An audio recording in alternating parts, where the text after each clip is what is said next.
Halos isang linggo matapos ang kumalat na video di umano ni Loisa, naispatan si Loisa Andalio na magkita sila ng best friend niyang si Maris Racal sa isang unknown location. Kita sa video na napaiyak sa balikat ni Maris si Loisa dahil sa sobrang pambabash na sinapit niya sa mga mapanghusgang netizens noong lumabas ang kanyang video, hanggang sa ngayon na halos 1 week na ang nakakalipas. Bakit? Pauwi na ako. Baby, pauwi na ako.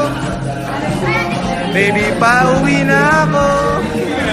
Kahit po hindi sinasabi ni Loisa through her social media account, mahahalata mo sa video na to na labis siyang naapektuhan sa nangyari nitong nakaraang linggo na talaga naman naging malaking pagsubok sa career niya at sa buhay niya. Bukod kay Maris, makikitang kasama niya rin ang kanyang boyfriend na si Ronnie Alonte habang masayang naglalakad at tila going strong pa rin at ipinapakitang hindi naapektuhan ang relasyon nila ng mga negatibong balita.